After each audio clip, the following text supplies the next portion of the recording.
Good afternoon, everybody. My name is Professor Fulton, and I'm the instructor for this course. I am very excited about this class. Part of my background is I spent 15 years working as a professional in the nonprofit sector. Worked with a variety of organizations. Most of them were related to the intersection between the campus and the community. So I worked for a faith-based nonprofit where the goal was to connect college students with the surrounding community. For 4 years, I worked at Stanford University and connected Stanford students with the community of East Palo Alto. And part of it was getting them connected to nonprofit organizations of all different stripes within East Palo Alto, which is a very low-income community that's nestled right in the heart of Silicon Valley. And so there's a lot of different opportunities for service within that community. After that, I moved down to Los Angeles and lived in Compton, California, which is in South Central LA. I worked at Compton Community College and the other community colleges in the LA Basin area. And again, the goal was connecting college students with nonprofit organizations. And so my exposure to nonprofit organizations is very broad, for good and bad, seeing a lot of positive things about nonprofit organizations, but also just seeing some things that could really be improved and developed within a lot of organizations. The scope isn't just limited to U.S. nonprofits. I've also done work internationally. Part of it was bringing college students overseas to work and partner with organizations around the world. One organization was in Ethiopia, where we partnered with an HIV/AIDS orphanage. Children whose parents had died from HIV/AIDS who are now orphans, and our students went and worked within the orphanage in Ethiopia. And there was other things that we did with medical and public health related activities. So the sense is that the world of nonprofits is very large, and I imagine you're taking this class because you have an interest in nonprofits in some form or fashion. Can some of you share why you're taking this class and what you hope to get out of it? Yes. My name's Nick. I'm a junior, and just having taken different types of management classes, learning different perspectives from different areas in management, whether it's nonprofit or otherwise, and the types of leadership skills that go along with it, because it's different in every sort of management position. Sure. That's great. Other people, why are you taking the course? What do you hope to get out of it? I'm Danielle. I'm a junior, and kind of off of what Nick was saying, I think a lot of nonprofits are underfunded, or like they lack the amount of resources that other companies have, so it's kind of a different management. You have to be more creative, so I think it's important to learn. Yeah, no, that's very good. And part of it, this class is for you in the sense of I have a lot of professional experience and research experience in the nonprofit sector, and you probably come into this class with different questions or curiosities or confusions about the sector, or even you're thinking about going into this as a profession. So at any time, feel free to sort of say, well, what about this? Or I've been thinking about this. And you're probably not the only one who has that question. So definitely as things come up, feel free to raise those questions. Other people, why are you taking the class? What do you hope to get out of it? Yes. My name's Cameron. I'm a sophomore. I guess people, classes that I've taken, they've never truly, explained how to understand how a nonprofit works. They've explained the conceptual stuff behind a nonprofit, but not truly the functionality. Well, then you're in the right class. That's perfect. Yeah, I mean, a lot of it, in many ways, this class is technical in the sense of what are the technical things you need to do to start a nonprofit and then to have it function and be sustainable and also not break any laws or requirements that are part of being a nonprofit. Other people in this section, yes. I'm Emily, I'm a senior, and I think it'd be really interesting. I've taken a lot of management classes, so I want to see the difference, like everybody else, between nonprofit and profit. But as I'm looking for internships and jobs later on in the next couple months, kind of deciding between the two of them. So I'm hoping this helps. Deciding if you want to go into the private sector or nonprofit sector? Okay, cool. So in more of my background, my undergraduate degree was in engineering, and it's pertinent to this class because as an engineers, and specifically I studied industrial engineering and operations research, which is basically the operations of an organization. If you're producing a product or providing a service, that's what I studied, was how to do that efficiently, how to do it effectively. Then I didn't get a job in engineering. I went straight into the nonprofit sector, and one of my grievances with the sector and with a lot of the nonprofit organizations was how they were poorly managed. They weren't operating in a very efficient, high-functioning, high-capacity way. They had a lot of passion, a lot of vision, but the day-to-day nuts and bolts of running an organization is where the leaders often lacked. And so when I think of management, I draw a lot on my engineering background or my organizational skills of creating systems and processes of just sort of how do you make things run smoothly as an organization. And oftentimes, the people who are in the nonprofit sector don't have that type of background where they're thinking through how to create systems and processes that would help you be efficient in your fundraising or in your other program and service delivery activities. And then I got a PhD in sociology. The sociology side of it is the people side. And a lot of times I think about the people side is the leadership side of leading people towards a goal, towards a vision. And you kind of need both. You need the nuts and bolts, the day-to-day activities going on, but then you need to know where you're going and you need someone to take you there. And so I think my passion and my heart is for serving people and to serve communities. And an effective way to do that is through nonprofit organizations. But it's really capitalizing on good management skills and strong leaders. Oftentimes they get swayed into the private sector because it's more enticing. But I think for me, I'm passionate about it is because there's more than one bottom line within the nonprofit sector. In the private sector, there's one bottom line, profits. And you're always trying to maximize profits. But within the nonprofit sector, you have multiple bottom lines. And some of it is just simply developing people, developing communities, which you can't even, it's hard to quantify in many ways. And also there's a shift in the nonprofit sector. It used to always be about your sources of revenue was primarily through foundations, through individual donations. But there's a shift now within the sector, and it's becoming, to me, very entrepreneurial and exciting, of shifting to what's called like low profit organizations or B corporations or organizations where they have some sort of social entrepreneurship, revenue generating aspect to the nonprofit. And we'll be covering that in this class of thinking through it's more than just foundations and fundraising, but it's actually being entrepreneurial in the ways that you're generating your revenue. And so in many ways, if you're an entrepreneur, to me, being in the nonprofit sector is much more challenging and exciting because you have to be much more creative. I have friends two brothers who went to Honduras for a summer and they fell in love with Honduras. They went there and they saw that there's a lot of unemployment and a lot of poverty and a lot of crime. And so they said, well, they wanted to start a nonprofit, but they wanted to start one that was self-sustaining. And the self-sustaining nonprofit was a toy company that they were going to create using the wood, the forest, and the Honduras jungles to create these toys. And the name of the company is called Tegu, and it's named after the capital of Honduras. And so I knew them when they made their first little toy. And these toys, they're wooden toys. The unique thing about them is that they have magnets in each of the wood blocks. And so then the magnets stick together, the wood blocks stick together. And now if you Google them, you'll see them all over the place. And it's all a self-sustaining nonprofit based out of Honduras of building toys that are being marketed around the world. And when I think about a person going to the developing world and thinking, hey, I want to start a nonprofit, I want to do something to help, my desire and ambition is to expand the scope of what's possible. So, you want to go into an area, but then you think through holistically, how could you develop a nonprofit in a way that would be self-sustaining and empowering to the community that you're trying to serve? And then using your passion and directing it, fueling it, that vision. So for them, it was making toys. And that's how they engaged their field of nonprofits. But the field of nonprofits is very, very broad. And what I'm curious to know is each of us has a standpoint from which we view the nonprofit world. We've had some sort of encounter or experience with nonprofits. That standpoint that we have shapes and almost eclipses our understanding of what the field is. And so what I'm curious to know is from you all, just what are the different exposures or experience to nonprofits that you've had, whether as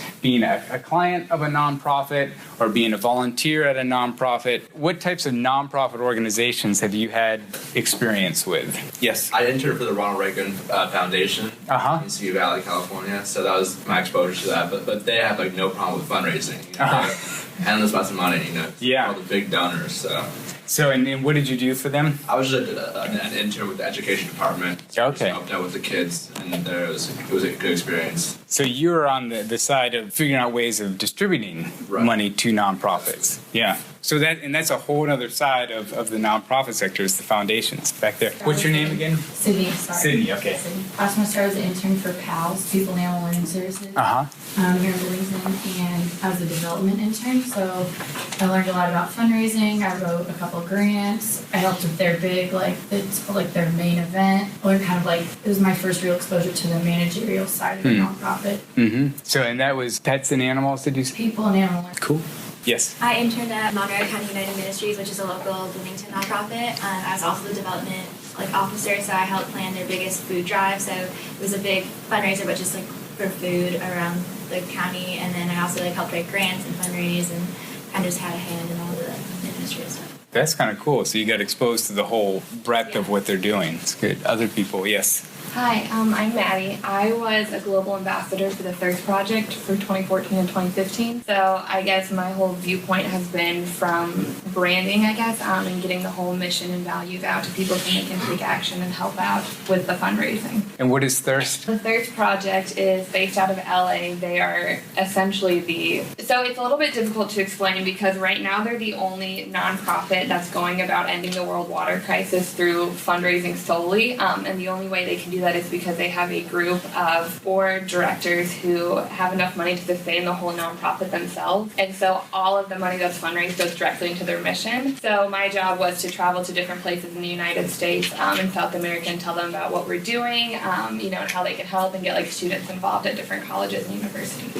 Wow. I mean, part of it for me is a weakness of the field or the sector is that we become very tunnel vision and siloed. So we know how to run our organization within our particular field, but we're unaware of the ways that other organizations within the sector are functioning. And one of them, the organizations that I work for, part of the job of the employees was to do individual fund development. So you have, working with big donors and foundations, but this was on the individual level, reaching out amongst your network, sort of like micro fundraising on an individual level. And actually, the vast majority of charitable donations are made by individuals, not by foundations. We hear about the Gates Foundation and all these big name foundations, but if you aggregate all the individual donations that are made, they surpass all of the corporate and foundation grants. Yes. Hi, I'm Maria. I work at a nonprofit faith-based summer camp, and so I kind of see it from the standpoint of keeping that around because I was a camper there as a kid, and now I'm a counselor, and eventually I kind of hope to take my boss's job and be running the entire thing. But I see it a lot as where we can be writing grants and where we can be doing different things that help kind of sustain us. And so it's super interesting to see it from a really small kind of perspective because we are very small.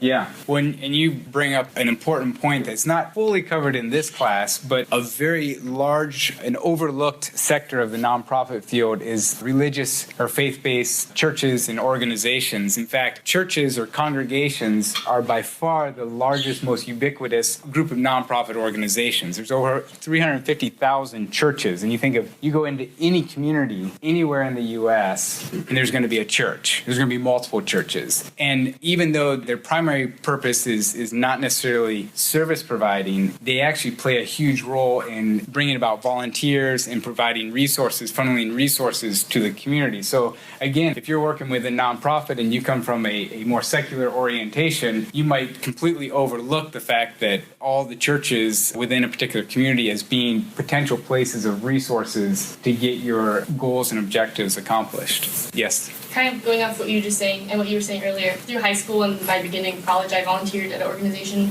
in Honduras. It's faith-based every summer. And I would do things like teach English and, help, progress their campus. It was an orphanage/boarding school, I guess. But it was all faith-based, and it's just interesting how not only are they concerned about fundraising money necessarily, but also volunteers and support from back home in the States. That's super important, and that's why I'm taking this class also. Oh, good.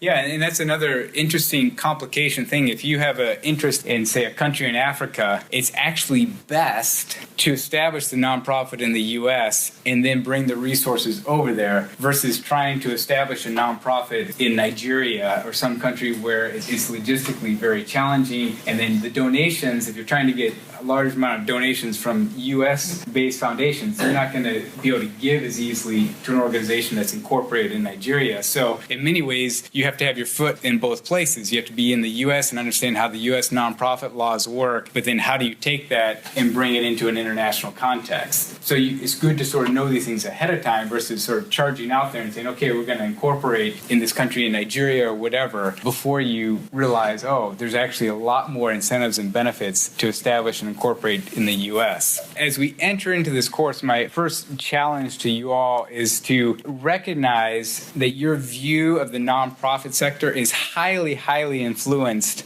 by your standpoint. Whatever sort of entry point you have into the nonprofit sector, we have a tendency to think that that is the entirety of the sector, but the sector is very broad, and the reason why it's important to understand the broadness of it is because there's a lot of value in learning what other parts of the sector are doing to tackle different management and leadership issues, because there's similarities that you share with other organizations, even if they're providing an entirely different service or doing a totally different type of programming.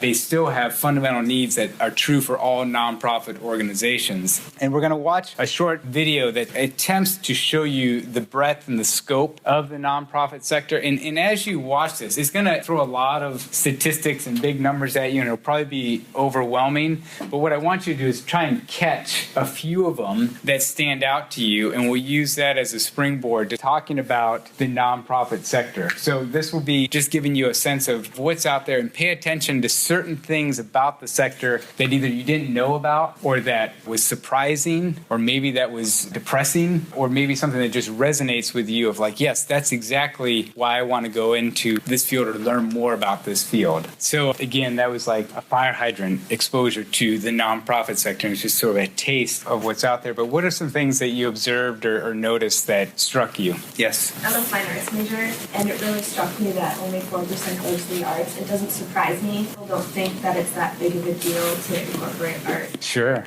Education or whatever it may be. Yeah. It should go to more important things. Is a bias that necessarily shouldn't exist. Sure, and it's 4% and decreasing. Yeah. It's actually getting worse and worse over time. I mean, the number of orchestras or operas that are community-led or run are closing, are shuttering all over the country. So you're right. I mean, when I saw that as well, the 4% struck me. What other things did you observe? Yes. I thought it was interesting, like the kind of comparison made between how nonprofits, some are kind of really just like corporations and how much money they actually have. I've done different research about different nonprofits and how they kind of allot their funds, and I'm interested to kind of hear more about like how like that's changing and evolving and stuff. Yeah, I mean, and that goes back to managing your resources well. If you end up being a part of a nonprofit that has high revenue, there's a big responsibility to manage that money well, and it's actually challenging a lot of times. Or you think if you're part of a foundation, how do you allocate and distribute that money in a way that increases and maximizes the impact? So, and that's an aspect of management that we'll touch on. Other things that stand out. Yeah. That only 2% of donations go to the environment, because I think that's one major issue. Mm-hmm. And a lot of people, if they don't experience daily, like the lack of water and all the stuff that's going on, they just kind of ignore it. Yeah, no, both of those, the arts and the environment, the minimal resources that are being allocated definitely stands out. Yes, Veronica. Okay. The numbers for like environment and arts, especially, like I'm a dance major, so that kind of like struck me as well. But it makes me understand more why like nonprofits sometimes try to like put themselves in different categories, like, oh, we're arts and education, or like teaching, or like health. Sure.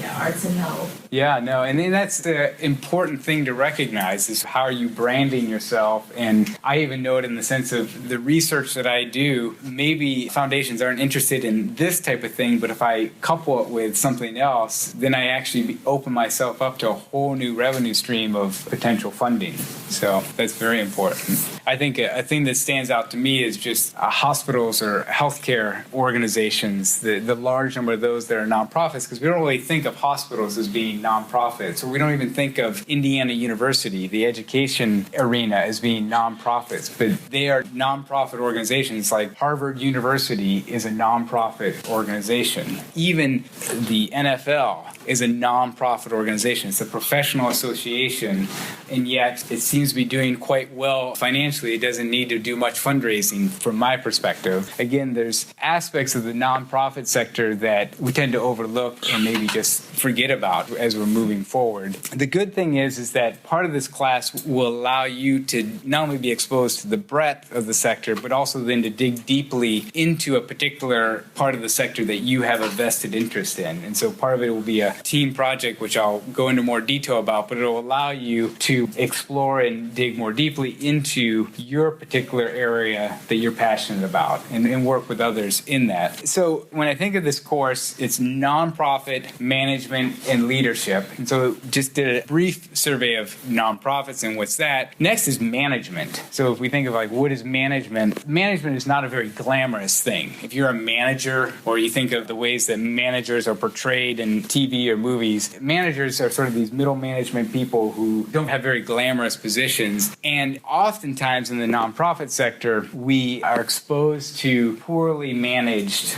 nonprofit organizations. And I'm curious from your all's perspective of being exposed to nonprofit organizations and how well they are managed. Actually, what I want you to do is to think about your experience in SPIA, because in many ways SPIA functions like a nonprofit organization. And I want you to write down 3 ways that SPIA, from your experience as a student, as a client of this organization, 3 ways that you just sense it's managed well. Like it's accomplishing its purposes and it's serving the students in ways that, yeah, I really like this aspect of SPIA and how it's managed. Then I want you to write down 3 ways where it could be improved. You know, and management is the operations, the functioning of the organization, actually fulfilling its purposes and how well it's doing that. So write down just 3 ways that it's doing it well, and then 3 ways that it could be improved. And even if you're not a SPIA major, sometimes it's very helpful that you're an outsider coming in. How are you experiencing it as someone who's from the outside trying to navigate it? Is it accessible? Is it helpful? And then I want you to pair up, but this time instead of pairing horizontally, pair with the person in back or in front of you. So there's 2 rows. So the front 2 rows, pair up that way. Introduce yourself and share what you wrote. Okay, so that I can gather feedback for SPIA. What are some of the ways that you observe or experience SPIA as being well managed? What are some things? Yes, Sydney. I really like that. I feel like SPIA notices that all the SPIA students want to do well and they want to make a difference in the world. So they provide all these like financial opportunities. Like they pay for half of your study abroad trips. There's the greater good internship funding, internships. I think that's really great to help students that are like really want to make a difference. That's good, yes. I like that SPIA has so many engagement opportunities, like from study abroad to career development to just like different extracurricular activities. They just provide a lot of options and help people get involved. Yeah, they give you opportunities to apply what you're learning versus and having. like professional opportunities. Yeah, very much so. Other things that you've experienced in well managed, yes. Every single like SPIA, like faculty or administration run meeting I've been to has been super like well organized and thorough. So I think that shows like the faculty has held like a high standard here. Makes them really into their job. Yeah. Looking at it from another arts perspective, I think SPIA does a great job actually like living their mission statement and their vision statement and actually going along with that when they make executive decisions. That's something that like I've noticed. So there's consistency and congruence with who they say they are, and then, yeah, because you guys are the best judge of, is SPIA living out its mission? Is it actually practicing what it proclaims? Yes. What's your name again? Cameron. Cameron, okay. And I looked at it from a point that there's a high demand of students who want to be a part of the organization, not just students, like professors also. So that shows that the organization ran well. People like actually want to be a part of it. Yeah, there's enthusiasm. I mean, one of the things that I love is the central atrium. You know, you walk in there, like literally last Friday, it was a ghost town. And then all of a sudden Monday, apart from the snow, it came alive with chatter and conversation and seeing faculty and students all interacting. So what are ways that SPIA could improve the way it's managed?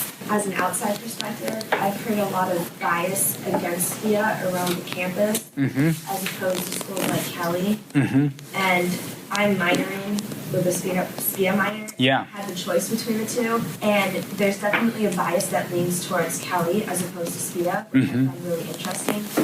And I think that SPIA doesn't necessarily have a bad reputation. Yeah. But they're definitely not prominent as Kelly is. And maybe they could work to like push out their mission statement. I don't even know what it is. Yeah. And if they like have that around campus, I don't know. Yeah. So in a sense, SPIA is, its marketing, its branding of its organization could be improved to show more clearly and compellingly what there is to offer. So yeah. Yeah, I was kind of going on what you said, like marketing as far as like to like freshmen, especially because like I feel like a lot of us like we didn't know about SPIA. I'm a sophomore, but like I didn't know about SPIA my freshman year, and like I made my way here, and I'm glad I did. But Yeah. I wish I hadn't been there earlier. I had known about it. Or, like, had thought about it, I guess. Yeah. No, that's ties very. Yeah. People don't know about it. Yeah. So I'm a SPIA ambassador, and so like my job involves all the information sessions. So that's for like prospective students who are, like looking at colleges, and then that also goes to students who are on campus who want to transfer into SPIA. And like there's such a remarkable difference between those two like sections of people. Usually the people who are prospective students, they're interested in more nonprofit management, public policy, environmental. And then you have like the people who are transfer students, it's like for the most part management, just like the management major. Yeah. And I think that like that's because a lot of people view SPIA as, oh, if I didn't get into Cali, like I'll be a management major in SPIA.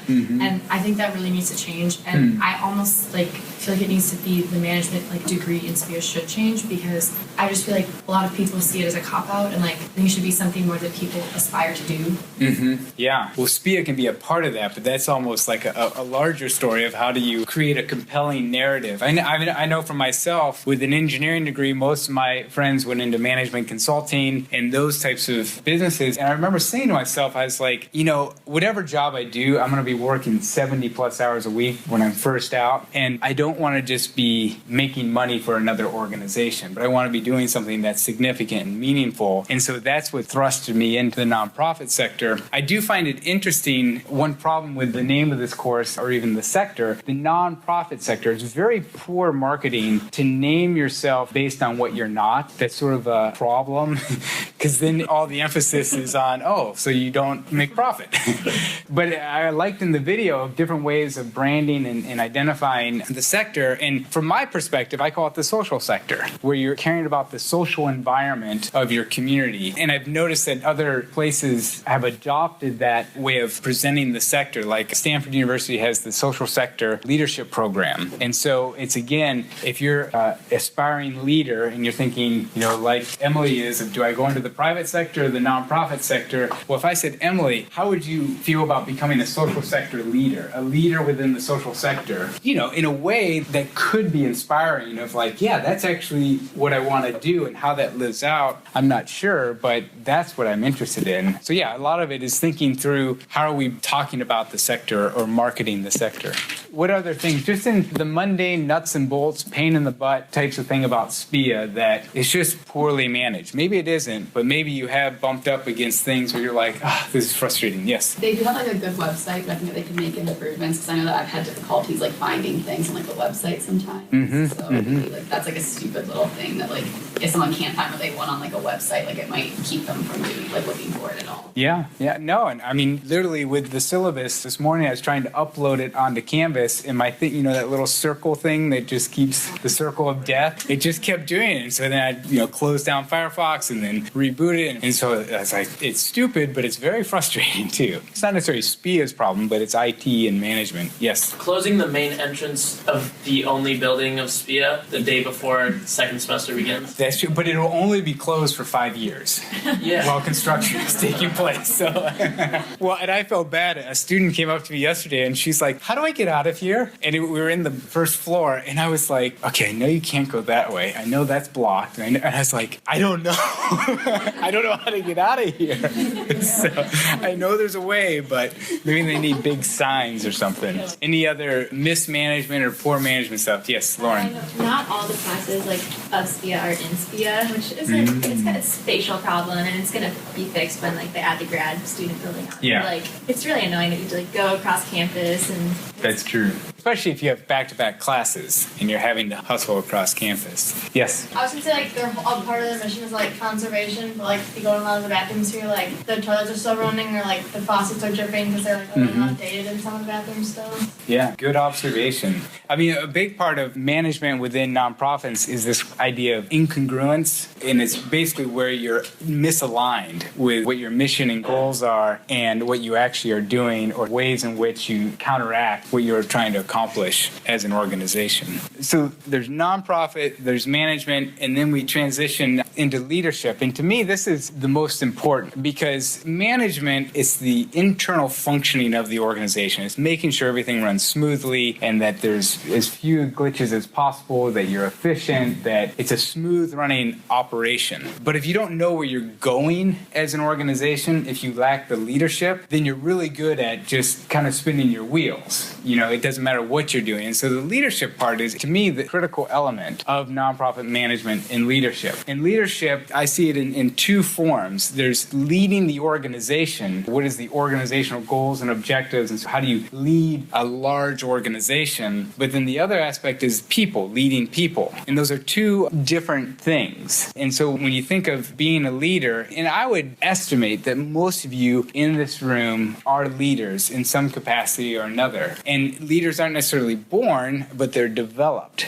You might have leadership qualities, but no one sort of comes out being the perfect leader. It's more sort of recognizing, okay, how can I lead in this context? And how can I be an effective leader in this context, or leading well with others? And what's interesting for me is that there is no one leadership profile. Probably one of the best leaders that I worked for, he was non-charismatic. I don't know what the opposite of charismatic is, but he was a simple person, but a highly effective leader. There was nothing fancy or showy about him, but what he did, in fact, this is when I moved down to LA, and he was the director of all of LA, working on the community colleges across the city. And when he invited me to come down and work there, he said, "How would you feel about being a co-director?" And this guy was 55 years old, and I was 25. And he said, "How would you like to be a co-director of this whole thing? Like, we have equal ownership of it." And I was very humbled by that. One reason why he was able to do that is he was a very secure leader. Like, he didn't feel the need to say, "I'm the leader and everyone else is going to follow me." But he saw me as a young person who was very ambitious, and he said, "Hey, if you want to be developed as a leader, let me just actually put you in that position, and you're going to be running meetings, you're going to be doing trainings, you're going to be doing the fund development, you're going to take on all the responsibilities that the director would, but you get someone to do it with." So you're not just thrown out to the wolves and having to lead this organization all by yourself, but it's like, here's a leadership development opportunity for you. And again, it was his way of leading, of empowering people. And he didn't just do it with me, but that was his vision and his commitment as a leader. It wasn't about him, but it was about developing and growing other leaders and moving them collectively towards this common vision. And so when we talk about leadership, it's taking a lot of the things that we learn in this class and thinking about them at a higher level. How do you multiply your efforts? How do you empower people or understand where people can best fit within an organization? Like, when I think of organizations, you have the CEO, which is the Chief Executive Officer, but then you also have the COO, the Chief Operating Officer. And so the CEO is the typical leader profile, and the COO is the manager. And so if you're the executive of an organization, it's really important that you have a good operations officer, because you might not be good at the management side of things, of the daily functioning of the organization, but you need to be able to hire and bring on board the right person. My friend, he is the CEO and founder of this microfinance company called Kiva. Has anyone heard of Kiva, where you make loans to people? So Matt Flannery, he started it about 10 years ago, and it's grown to a multi-million-dollar microfinancing organization, nonprofit. And about a year and a half ago, the board of directors came to him and asked him to resign as the CEO. It wasn't because of any moral failing. It wasn't because of any financial problems that he was doing. It was because he was an excellent entrepreneur, but not a very good manager. And so the organization had matured to a phase where it needed a high-functioning manager to manage all the operations, and that wasn't within his skill set. And so when we think about leading an organization, part of it is knowing where your weaknesses are and filling in those gaps. And so a lot of this, we're focusing on nonprofit organizations, and in that context, being a leader and knowing how to lead effectively in that type of environment.